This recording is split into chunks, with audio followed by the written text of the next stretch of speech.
Hello guys. Actually आज सुबह से कोई ब्लॉग बनाया नहीं मैंने, क्योंकि बेसिकली आज एक यहाँ का एक पूजा भी है और आज मुझे कुछ शेयर करना भी है आप सब से। सो मतलब बात ये है कि आज है विपत्तारिणी।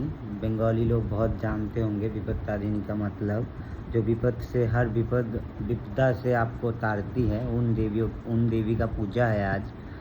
तो आज एक्चुअली देवी निकुंभिला, जो रावण के बेटे इंद्रजीत जिनको पूजते थे, देवी निकुंभिला, उनका ही पूजा है और बंगाली में उसको माँ विपत्तारिणी बोला जाता है, उनका पूजा है। तो एक्चुअली इसीलिए मम्मी ने आज सुबह से कुछ खाना वाना खाया नहीं है। आज पूरी दिन वो कुछ भी नहीं खा सकती, सिर्फ दही के अलावा। तो वो ये ज़्यादातर किया जाता है अपने बच्चों को सुरक्षा, अपने पतियों को सुरक्षा के लिए। जैसे आप शायद जानते होंगे कि मेरे पिताजी नहीं रहते हमारे साथ, वो अलग हो गए हैं, वो दूसरी शादी करके अलग रह रहे हैं और मैं और मेरी मम्मी रहते हैं। तो मैं ये जो बताने वाला हूँ ये मेरी जर्नी है। और एक्चुअली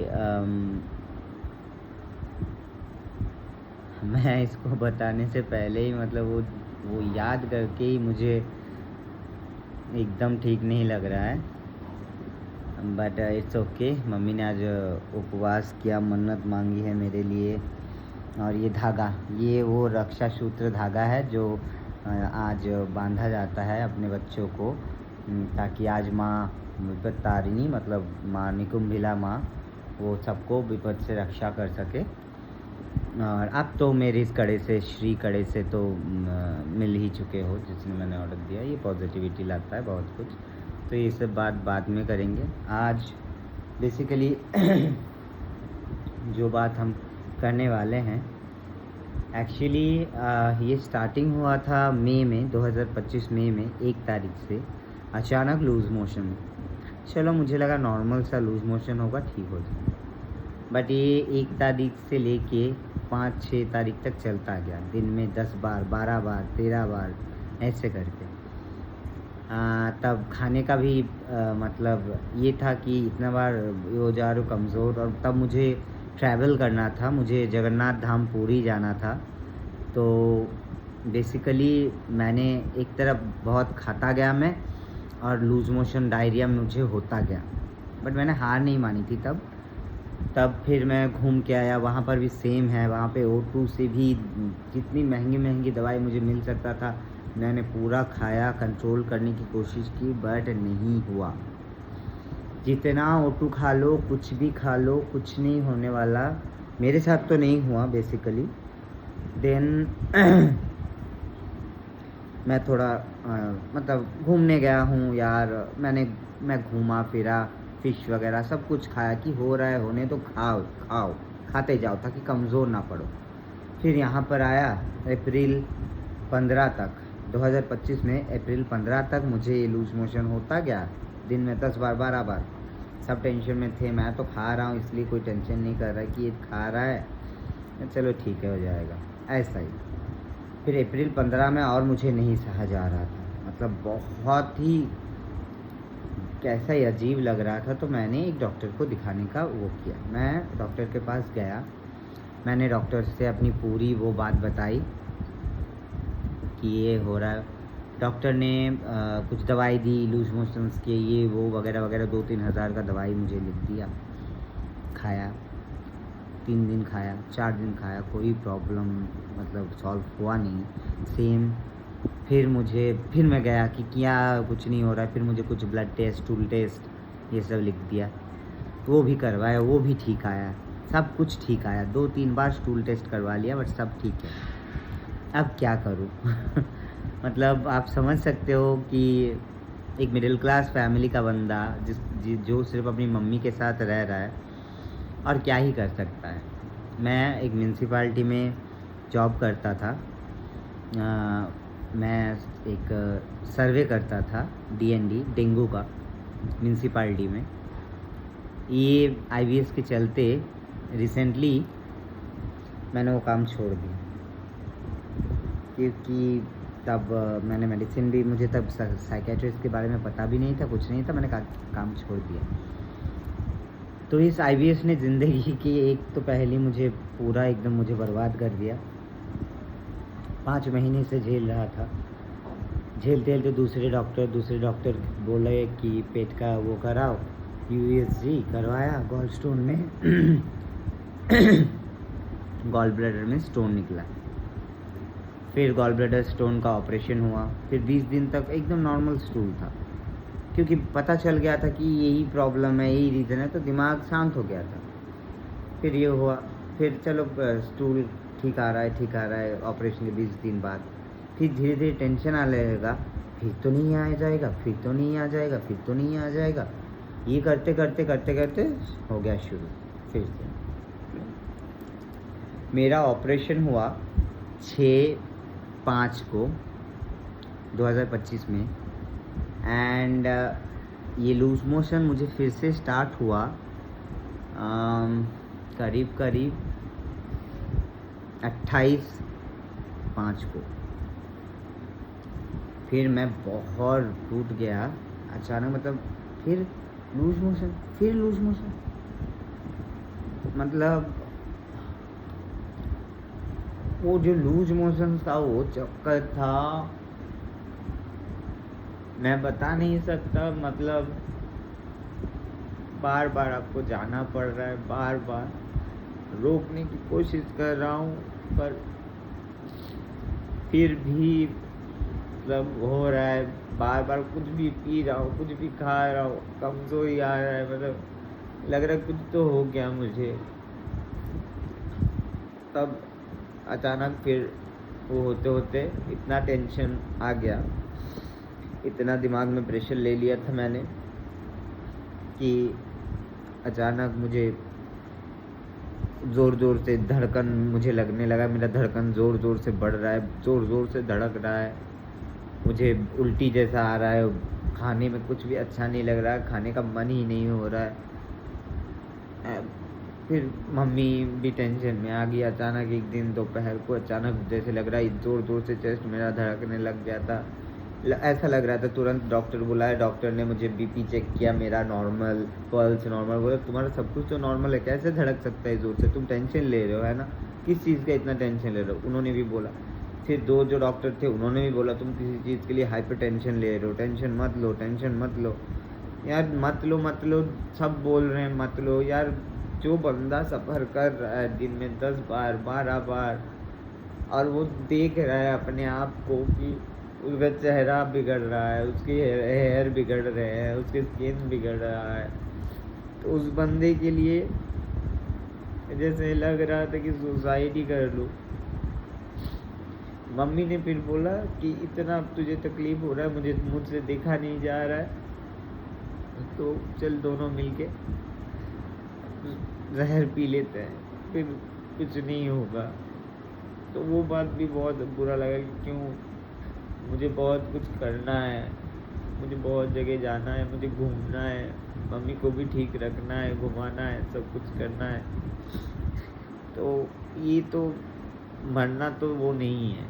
फिर मैंने कुछ भी करके दिमाग को थोड़ा सा शांत किया, कुछ भी करके गाना सुन रहा था कि भगवान के गाने, मैं आप सबको बोला कि मैं बहुत मानता हूँ माँ आद्या शक्ति में, मैं बहुत मानता हूँ माँ काली में।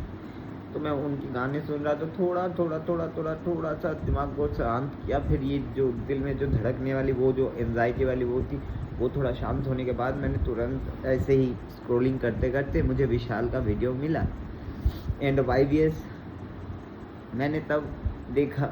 और उस टाइम पे गॉल ब्लैडर का ऑपरेशन हुआ था, तो मैंने भारती जी को भी, भारती सिंह लाफ्टर क्वीन, उनको भी बहुत सारे मैसेज किए कि प्लीज़ रिप्लाई दे दो कि गॉल ब्लैडर स्टोन ऑपरेशन करने का कैसा ऐसा होता है, ऐसा लूज मोशन होता है, ऐसा लूज मोशन। मैंने उनकी जो है मतलब हेल्प करती है घर में, उनको भी मैसेज किया, मतलब उस टाइम पे मेरा हालत ऐसा था कि यार कोई तो बोल दो कि हाँ ये नॉर्मल है या फिर ये ठीक हो जाएगा।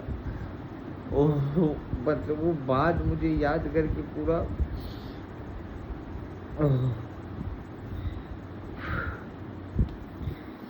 वो वो बात मतलब मैंने किन-किन से मदद नहीं माँगी। मैंने भारती सिंह को इंस्टाग्राम में मैसेज किया, यूट्यूब में मैसेज किया, रूपा शेख को भी मैसेज किया, सबको कि एक बार वो बस मुझे बता दें, मुझे बात नहीं करनी, एक बार मैसेज में बस बता दें कि ये नॉर्मल होता है, फिर ठीक हो जाता है। कोई तब हेल्प नहीं किया। फिर मैं वीडियो देखता गया, कैसे ठीक करूँ, कैसे ठीक करूँ, कैसे ठीक करूँ, कैसे ठीक करूँ, ये IBS क्या होता है, क्या ये। फिर विशाल का वीडियो मिला, देन मुझे पता चला ये पूरा माइंड का ये है। फिर धीरे-धीरे मुझे सारे मेरे जो कन्फ्यूज़न थे कि हाँ, इसके बाद ऐसा होना स्टार्ट हुआ, वो सब कुछ मिलता गया और मुझे पता चला कि हाँ, ये टेंशन, एंग्ज़ायटी के कारण ही हो रहा है। तो मैंने तुरंत ही मैंने मम्मी को भी कुछ नहीं बताया, किसी को कुछ नहीं बताया। मेरे पास पैसे भी नहीं थे। मैं बस मम्मी का फ़ोन लेके, मेरी मम्मी के फ़ोन में फ़ोनपे था, तो वो फ़ोनपे में पैसे थे, तो मैं वो लेके डॉक्टर के पास भागा। गूगल में सर्च किया जो कौन सा अच्छा डॉक्टर है यहाँ पर, तो मुझे मिला डॉक्टर सोमराज मुखर्जी। हाँ, तो बहुत ही अच्छा रिव्यू था उनका। मैंने उनको पूरी अपनी बात बताई, उन्होंने अच्छे से सुना। बाकी की तरह नहीं डाँट के दे रहे, चुप करो, टेंशन मत लो। अरे टेंशन हम लेना नहीं चाह रहे, फिर भी आ रहा है, आप समझते नहीं हो। साइकियाट्रिस्ट समझेगा वो बात। उन्होंने वो बात समझी, उन्होंने मेडिसिन दी कि इतने दिन खाओ, इतने दिन खाने के बाद मेरे पास फिर वापस आओ, फिर मैं देखता हूँ क्या मेडिसिन देना है या ठीक हो रहे हो, क्या हो रहा है, ये करो। मैंने जिस दिन से मेडिसिन चालू किया उस दिन सिर्फ रात को 2 बार ही लूज़ मोशन हुआ। फिर उसके बाद के दिन में जो मेडिसिन थे वो मैंने लिए, रात के मेडिसिन लिए, दोनों लेते-लेते मुझे उस दिन से एक बार भी लूज़ मोशन नहीं आया। मेरा नॉर्मली हार्ड स्टूल आना स्टार्ट हो गया। अभी 17-18 दिन होने वाले हैं शायद। मैंने यहाँ पर ये वो मार्किंग किया हुआ है कब मैं लूज़ मोशन गया हूँ, कब नहीं। आप देख सकते हो यहाँ पर सिर्फ 2 बार ही गया हूँ लूज़ मोशन, उसके बाद से बाकी दिन में 0, 0, 0 कभी भी नहीं गया। तो आज शायद 16-17 दिन हो रहे हैं, मैं ठीक हूँ, मैं खा रहा हूँ। मैंने आज दोपहर में आज राइस नहीं बनता है, तो मेरे लिए बनाया गया था और मैंने पूरी भी खाई। मैंने पूरी, सब्ज़ी, दाल मैंने खाई। मुझे कुछ भी दिक्कत नहीं हुआ। रात को मैं राइस खाने वाला हूँ। मुझे कुछ भी अभी दिक्कत नहीं हो रहा है क्योंकि मेरा दिमाग शांत है, मुझे नींद अच्छे से आ रहा है। वो एंग्ज़ायटी, वो जो दिल का वो मैं बता नहीं सकता दोस्तों। अगर किसी का भी ऐसा हो रहा है वो समझेगा। वो दिल का जो वो अचानक वो टेंशन में वो जो ज़ोर से धड़कना, जैसे लग रहा है अब और नहीं ले पाऊँगा, अब शायद मेरा दिल बंद हो जाएगा या फिर कुछ ऐसा हो जाएगा, अब हार्ट अटैक होने वाला है। तो बस ऐसा हो गया था। उस टाइम पे कोई नहीं था, कोई समझने वाला नहीं था।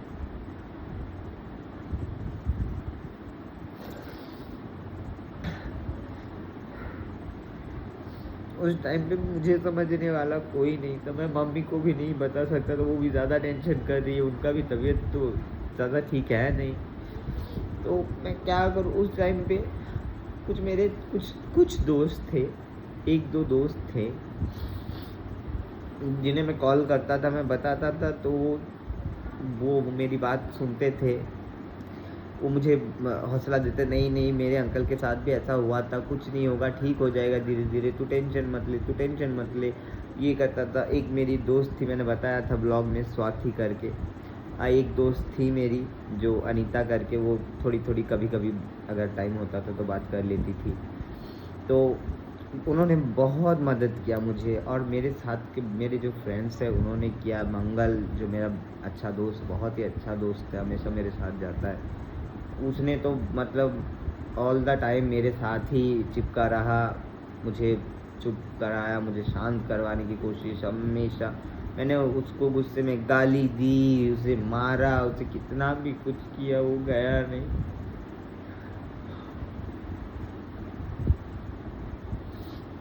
वो जो टाइम था, मैं वो माँ को मैं उस आदि शक्ति माता को बस इतना ही बोलना चाहता हूँ, किसी को भी ऐसा टाइम मत दो। ये बहुत बहुत पेनफुल है। उसे जस्ट याद करने के बाद ही मुझे वो चीज़ जो याद आई जो मैंने फेस किया, मुझे सॉरी, मैं 1 मिनट, सॉरी दोस्तों।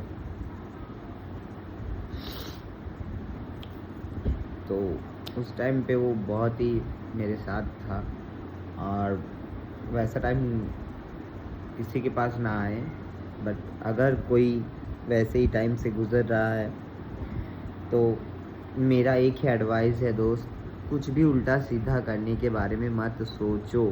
जो मैंने सोचा था वो अगर कर लेता तो शायद आज मैं यहाँ नहीं होता। And that's for I thank Vishal भैया and of IBS। I really thankful to you. अगर आपके वीडियो नहीं देखता, अनिल से बात नहीं करता, तो शायद पता नहीं, बट जो भी है थैंक यू। आज ये मुस्कान मेरे मुंह में है तो इसके एकमात्र जिम्मेदार विशाल भैया आप हो।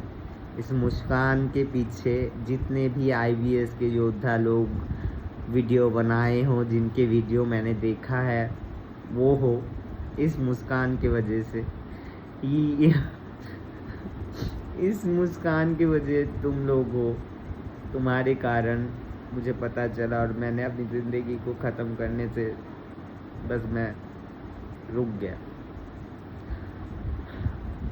अब साइकेट्रिस्ट की दवा लेने के बाद ना कोई डिप्रेशन, ना कुछ नहीं रोक सकता। दिल ठोक के लड़ेंगे जब तक ठीक नहीं होंगे। हारेंगे तो नहीं। एटलीस्ट मैं बहुत हिम्मत वाला हूँ। ऐसे आजू बाजू में, मतलब मैं अपने मोहल्ले का एक मतलब कमेटी का हेड हूँ। हर चीज़ में मैं आगे जाता हूँ, आगे लड़ता हूँ, आगे लड़ के जीत के आता हूँ। बट खुद के ऊपर जब ये सब आ जाता है ना, तो तब मैं कमज़ोर पड़ जाता हूँ। दूसरे के ऊपर कुछ आए ले लूँगा, खुद के ऊपर कोई प्रॉब्लम नहीं। खुद के ऊपर कुछ अगर ऐसा कुछ हो जाता है ना अंदर का चीज़, तो ज़्यादातर मम्मी के लिए डर लगता है। अरे मम्मी तो अकेली है, मुझे अगर कुछ हो जाएगा तो मेरी मम्मी का क्या होगा। जस्ट यही। पर अभी ठीक हूँ, 100% लड़ना है, लड़ रहा हूँ। धीरे धीरे दिन प्रतिदिन अपने आप को इम्प्रूव कर रहा हूँ, ठीक हो रहा हूँ। एंड उसके साथ साथ अपने स्किन, अपने शरीर को, अपने बालों को, सबको धीरे धीरे ठीक कर रहा हूँ। हाँ, फंस गया था। धीरे धीरे ठीक कर रहा हूँ। और आगे आगे जब ये ब्लॉग बढ़ता जाएगा, आप मेरे स्किन में, मेरे हेयर में, मेरे बॉडी में बहुत चेंजेस देखते जाओगे। एंड ये सब भी मैं आप सबके साथ शेयर करूँगा। कैसे स्किन मेरा ग्लो इतना कर रहा है। मैंने कुछ ही दिन जस्ट IBS से बाहर आने के कुछ ही दिन बाद कुछ ट्रीटमेंट चालू किए। घरेलू है, कुछ प्रोडक्ट्स से हैं, सब कुछ। हेयर मैंने बहुत हेयरफॉल हुआ था, क्योंकि बहुत लूज मोशन होने के बाद पूरा प्रोटीन शरीर से चला जाता है, तो लूज मोशन थोड़ा बहुत तो होता ही है। तो थोड़ा बहुत हेयर फॉल एंड ये स्किन में थोड़ा सा ड्राइनेस आ गया था, ग्लो चला गया था, थोड़ा बॉडी में थोड़ा टैनिंग पड़ गया था, क्योंकि मैं टेंशन में कहीं पर भी धूप में कहीं पर भी घंटों बैठे रहता था। तो इस कारण से बस धीरे धीरे जब से मैंने स्टार्ट किया है, मैं बहुत क्लोजली फील कर रहा हूँ। मेरा नींद अच्छा रहा है, सब कुछ ठीक हो रहा है। इस वजह से मैं खुद को भी टाइम दे पा रहा हूँ। मैंने अपना स्किन केयर किया, मैंने अपना खाना खाया, मैं खाता हूँ, अपना स्किन केयर करता हूँ। इसीलिए ये जो ग्लो देख रहे हो, इसी का रिज़ल्ट है कि मैं ठीक हो रहा हूँ। और ठीक होते होते मैं बहुत सारे कुछ प्रोडक्ट मैंने मंगाया है, उस प्रोडक्ट का यूज़ कर रहा हूँ अपने आप पर। पहले तो कुछ का मन नहीं करता, कुछ करने का मन नहीं करता, बट अभी धीरे धीरे सब कुछ ठीक हो रहा है। छोटा मोटा जो मॉडलिंग था वो भी करूँगा धीरे धीरे। फ़ोटोशूट वगैरह भी शुरू करूँगा धीरे धीरे। पहले थोड़ा सा अपने आप को ठीक कर लूँ बस। आप सब आशीर्वाद देना कि जल्दी से जल्दी ठीक हो जाऊं, और जैसे भी जितने भी मेरे जैसे अगर किसी को भी मेरा वीडियो हेल्पफुल करता है थोड़ा सा भी, तो प्लीज़ वीडियो को लाइक कर देना, सब्सक्राइब कर देना, और वो जो क्या बोलते हैं उसको घंटा रहते हैं उसको बजा देना। और मुझे मोटिवेशन मिलेगा, मैं वीडियो और बनाऊंगा, और डेली लाइफ का जो भी होता है मैं आप सबके साथ शेयर करने की कोशिश करूंगा, ताकि मेरा दिमाग कुछ उल्टा सीधा ना सोचे। बस आप लोगों की वजह से आप लोगों को सोचे कि उनको मुझे ये दिखाना है, उनको मुझे वो दिखाना है, बस इतना अभी के लिए। मैंने आज जो पूरी सब्ज़ी खाई, आप शायद मानोगे नहीं कि 16-17 दिन के ट्रीटमेंट के बाद ये ऐसा खा रहा है। हाँ, मैंने खाया। मैं इस वीडियो के साथ ही मैं उसको ऐड कर दूंगा, ठीक है। चलिए, सब्सक्राइब ज़रूर कर दीजिएगा और सब अच्छे से रहिएगा। अभी मैं चलता हूँ, तो बाय बाय। कल और एक नए ब्लॉग के साथ, और शायद कुछ अलग चीज़ों के साथ हम आएंगे। चलिए, बाय। हे गाइस, आज दोपहर को मैंने ब्लॉग बनाया क्योंकि आज ब्लॉग थोड़ा सा अलग होने वाला है। बस यही दिखाने के लिए कि अब 17-18 दिन होने वाले हैं साइकेट्रिस्ट की दवा के चलते हुए। तो आज वैसे भी थोड़ा एक फेस्टिवल, छोटा सा फेस्टिवल है, तो उसी के चलते देखिए आज मैं खा रहा हूँ पूरी और आलू की सब्ज़ी और एक दाल। पूरी, आलू की सब्ज़ी और दाल, क्योंकि मुझे सब कुछ डाइजेस्ट हो रहा है धीरे धीरे करके, तो मैं धीरे धीरे थोड़ा थोड़ा करके सब खा रहा हूँ अभी। आई होप सो आप लोग भी जल्दी से सब ठीक हो जाए।